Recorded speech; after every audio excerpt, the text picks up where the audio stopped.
Pemirsa, sejumlah kasus pengiriman narkoba yang menggunakan ojek online marak terjadi di tahun 2016 dan berikut adalah kasus-kasus yang terjadi di tahun 2016.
Ya, kalau kita lihat tadi ada di 2016 saja ada 6 kasus, tidak hanya di Jakarta tapi juga sampai ke Maluku Utara. Maluku dan 2015 itu pernah juga terjadi di Bali ya. Betul.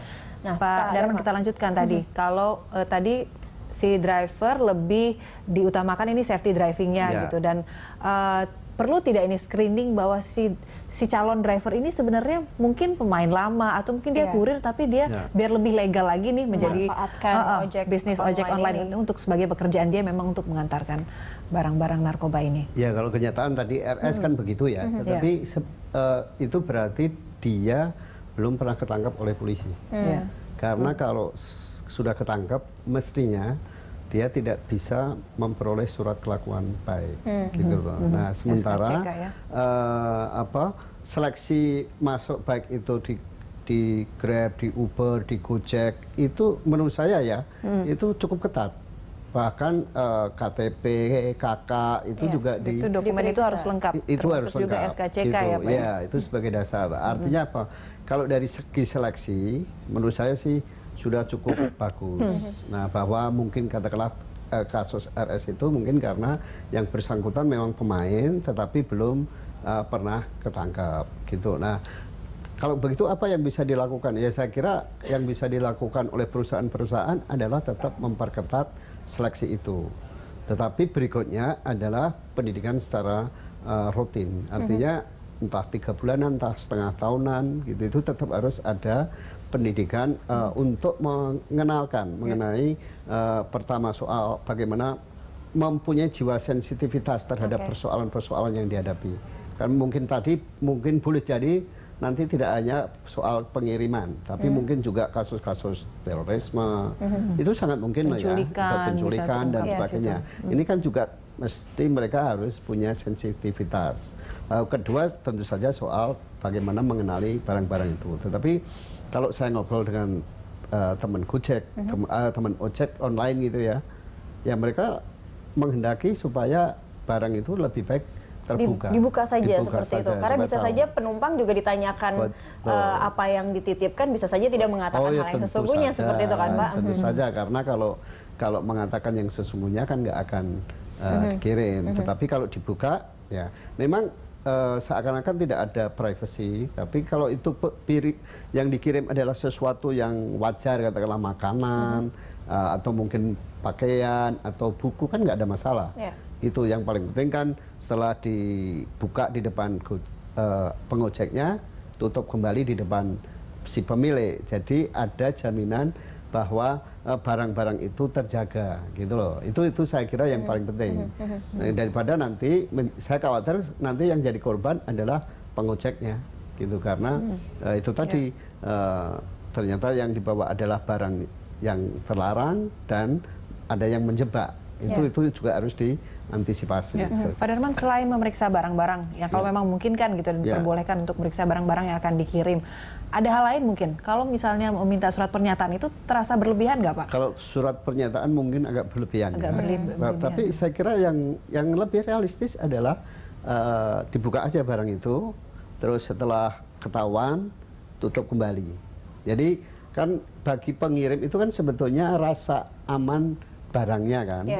Nah kalau ditutup di depan, artinya dia sendiri yang menutup kembali, kan nggak ada masalah. Gitu. Jadi yang paling penting saya kira dalam proses distribusi barang dan itu juga yang diatur di Undang-Undang Lalu Lintas itu kan sebetulnya barang itu harus sampai ke tujuan dengan aman dan selamat gitu. Aman dari segi entah kerusakan dan sebagainya, selamat dari hilang dan sebagainya gitu loh. Nah, itu saja yang menurut saya yang diikuti. Gitu. Tapi selain tadi sensitivitas pengemudi yang mungkin bisa di training seperti itu oleh perusahaan online seperti itu Pak, adakah hal lain? Karena kebanyakan kalau saya juga pengalaman menggunakan transportasi online, ojek misalnya, driver ini tidak begitu mengetahui daerah Jakarta. Nah, kadang kan daerah Jakarta kita bisa mapping daerah-daerah yang memang rawan tindak narkoba, tindak kekerasan dan sebagainya.